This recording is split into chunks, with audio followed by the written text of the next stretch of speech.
Order news laundry के podcast reporters without orders में आपका स्वागत है।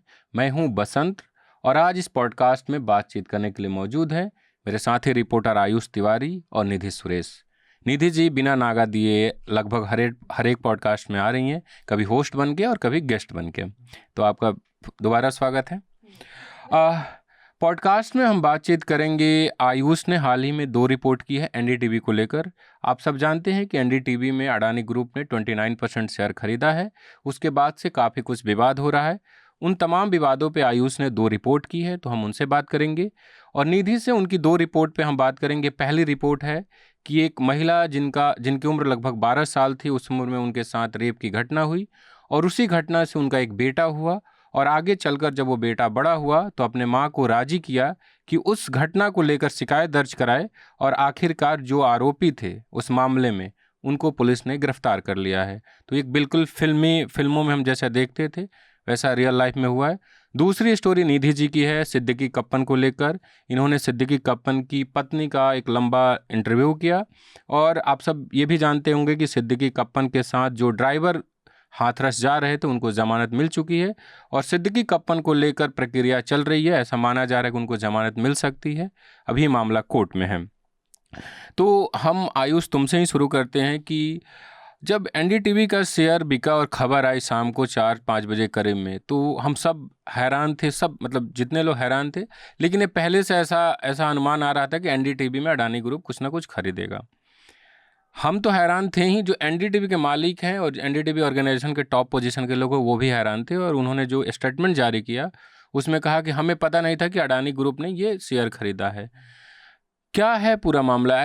ऐसा कैसे हो सकता है कि एनडीटीवी के मालिकों को ही ना पता हो? तो थोड़ा समझाओगे?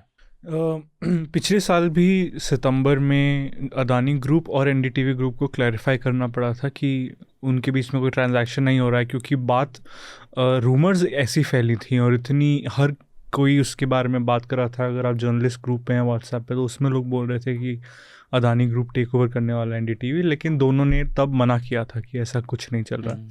और लेकिन इस बार अदानी ग्रुप ने लास्ट वेंसडे अनाउंस किया, एनडीटीवी ने बोला हमें पता नहीं था। ये इसलिए हुआ है क्योंकि 2009 में जब एनडीटीवी फाइनेंशियली एक वल्नरेबल पोजीशन में था, कमज़ोर थे वो, तो उन्होंने 400 करोड़ का लोन लिया था रिलायंस ग्रुप से। और उस लोन की एक कंडीशन थी कि क्योंकि वो लोन इंटरेस्ट फ्री था, अनसिक्योर्ड था, उसकी एक ही कंडीशन थी कि लोन के समय में या चुकाने के बाद भी रिलायंस ग्रुप उसको कभी भी शेयर्स में कन्वर्ट कर सकता है। और वो शेयर्स ऐसी कंपनी में हैं जिसके एनडीटीवी में 29% स्टेक है, तो उस कंपनी को पूरा ओवरटेक कर लिया है। तो एक वो जो क्लॉज था उस एग्रीमेंट में कि आपने मुझे 100 रुपये दिए और मैंने आपको बोला कि क्योंकि मैं 100 रुपये तुम्हें दे रहा हूँ तो मैं तुम्हारा कोई की रिंग कभी भी ले सकता हूँ तुमसे, नहीं लूँगा तो भी चलेगा, लेकिन मेरी मर्ज़ी है, तुम्हें देना पड़ेगा। तो उन्होंने उस डॉक्यूमेंट पे, उस एग्रीमेंट पे राधिका प्रणॉय रॉय दोनों ने साइन किया, रिलायंस ग्रुप ने साइन किया। तो ये पुरानी बातें थी। ये आई थिंक शॉकिंग इसलिए हुआ क्योंकि किसी ने एंटिसिपेट नहीं किया था कि अदानी ग्रुप यहाँ में आ जाएगा, क्योंकि अंबानी, मुकेश अंबानी के ग्रुप ने CNN IBN को भी ऐसे ही टेक ओवर किया था। जो राघव बहल को लोन दिए थे उसको शेयर में कन्वर्ट किया और कंट्रोल कर लिया, जो न्यूज़ 18 ग्रुप है। लेकिन एनडीटीवी में ऐसा नहीं हुआ था, तो लेकिन अब हो गया है। एक चीज़ मुझे बताओ हमारे दर्शकों को कि मैं भी ये जानना चाह रहा हूँ कि लोन था अंबानी ग्रुप का और टेक ओवर किया अडानी ग्रुप ने, जी, ये कैसे हुआ? देखिए, हम सिंप्लिसिटी के लिए कह रहे हैं कि लोन अंबानी ग्रुप में लिया, लेकिन अगर आप स्टॉक मार्केट्स की फाइलिंग्स निकालेंगे वगैरह तो जो लोग हैं वो इंडिपेंडेंट हैं, वो अंबानी नहीं है, लेकिन ये लोग अंबानी से एसोसिएटेड हैं। तो जैसे एक कैरेक्टर है महेंद्र नहाटा, वो रिलायंस जियो के बोर्ड पे हैं।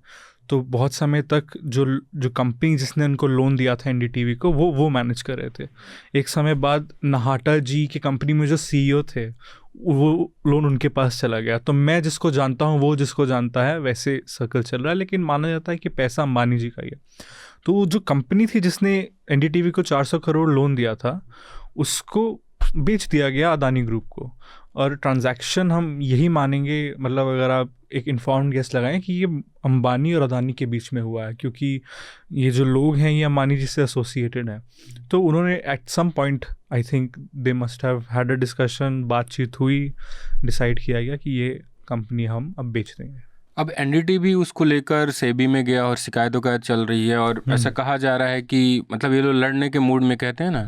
लेकिन आपको क्या लगता है कि जो एनडीटीवी का पक्ष है वो मजबूत है, या अगर कहीं कोर्ट में भी जाते हैं या सेबी में भी जाते हैं तो एनडीटीवी के मामले में इनका पक्ष मजबूत नहीं है? जी, क्योंकि देखिए राधिका और प्रणव रॉय का कुल मिला के 61% स्टेक था पिछले हफ्ते तक, अब नहीं है। 61% स्टेक था, उसमें 32% ये डायरेक्टली ओन करते हैं, बाकी जो 30% ये ओन करते हैं दूसरी कंपनी की तरफ से था, उसका नाम है RRPR।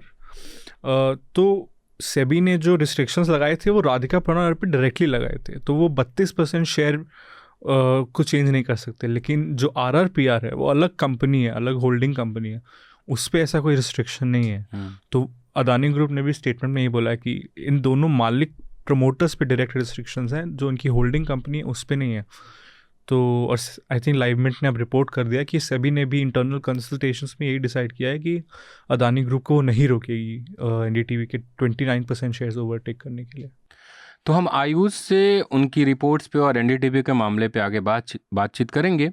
निधि, आपसे मैं ये जानना चाहता हूँ कि जो आपने रिपोर्ट की है, एक महिला जो उन रेप की घटना हुई उसी से बच्चा होता है, पहले हमें बताइए कि आपकी उस महिला से और उनके बेटे से दोनों से बात हुई, उनकी मानसिक स्थिति क्या थी? क्योंकि ये मतलब आप बिल्कुल बैक में जाके जिस दुख से आप निकल चुके हैं, मतलब आदमी निकल नहीं पाता लेकिन एक तरीके से भूल जाता है चीज़ों को 20 साल 30 साल बाद, उस दुख में दोबारा शामिल होना और उन आरोपियों का पकड़ा जाना, क्या बातचीत हुई, कैसे बातचीत हुई? आपकी खबर में एक लाइन लिखा हुआ है कि दुख, खुशी और नाराज़गी सब भाव एक साथ ही आया, तो थोड़ा हमारे सुनने वालों देखने वालों को बताएं। मैं इंग्लिश में बताऊं? Please please. तो in this particular story, this is a story of a woman who was told not to tell her story. 15 साल में जब ये रेप हुआ था, सबने उनको कहा कि इसके बारे में बात मत करो, भूल जाओ, move on. तो from the time that she gave birth to her child, from the time that she got raped, initially the rapist told her don't tell anyone, then her family said don't tell anyone, and then everybody she met after that who she took the courage to tell the story told her don't tell anyone, including her husband, who then eventually left her because he found out this had happened and he felt it would damage his reputation. And the only person who told her in her life for the first time to talk about it is her son, who was born out of that rape and came back to her almost 13 years later. So now she is at a point where she has decided she is not going to stop telling her story. So for her, the trauma actually was to not talk about the story. So it is really for her, she says that उसमें एक line है, she says to hell with लोग क्या कहेंगे, मतलब अभी I am not going to think anymore. फर्क नहीं पड़ता। हाँ, कि लोग क्या कहेंगे, it just doesn't matter to her anymore.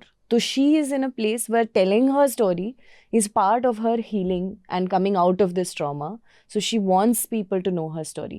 So इस story के लिए actually I had spoken only to her. She is not very open about allowing anyone to speak to her son because he is only 22 or 23 now. And he is starting out his life. उसके लिए actually ये बहुत बड़ा trauma था, not knowing who his father was, and having now found the accused. He was separated from his mother ever since he was a child. He was bullied in school, made fun of, and the accused also in this case are two Muslim men. So he also suffered a lot of abuse, saying that he was the son of a Muslim, and this troubled him a lot. बिल्कुल।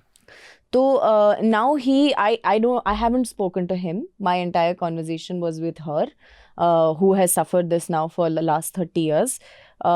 So she was not very open to allowing her son to speak, and of course we will not push beyond a certain point. So I asked, but उसने मना किया. So I have only spoken to her and the police involved in this particular investigation.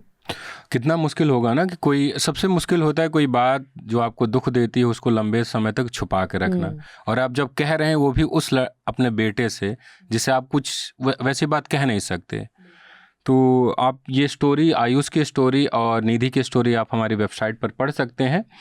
और आप सब ये बात जानते हैं, बार बार हम आपसे कहते भी हैं कि न्यूज़ लॉन्ड्री किसी से विज्ञापन नहीं लेता, ना ही कॉरपोरेट से और ना ही सरकार से। हम आप सबके सहयोग से ऐसी रिपोर्ट सामने लाते हैं। अगर आपका सहयोग नहीं मिलता और आपके सहयोग से इंडिपेंडेंट मीडिया नहीं चलता, तो आपको भी कुछ ऐसी ही खबर पढ़ने को मिलती कि बेटे तैमूर ने खेत में जाकर तोड़ी मूली, अब करीना कपूर फैमिली संग खाएंगी गरम गरम मूली के पराठे। यह आज सुबह एक नेशनल चैनल के वेबसाइट की खबर है। नाम बता दीजिए। नाम है आज तक। जो हमारे सब्सक्राइबर हैं, जो भी देख रहे हैं, वो आराम से गूगल कर सकते हैं। तो अगर आप न्यूज़ लॉन्ड्री जैसे ऑर्गेनाइजेशन को अपना सपोर्ट, समर्थन आर्थिक रूप से और पढ़कर नहीं देंगे, तो इस तरह की खबरें आपको देखने को मिलेंगी। और इस पूरी पॉडकास्ट की पूरी बातचीत को सुनने के लिए आप हमारी वेबसाइट newslaundry.com पर जाएं और साथ ही न्यूज़ लॉन्ड्री को अपना सहयोग बनाए रखें। The subscription model is something that keeps News Laundry afloat, but we need hundreds of thousands of people to completely transform the news ecosystem. So you pay for news, so it serves you.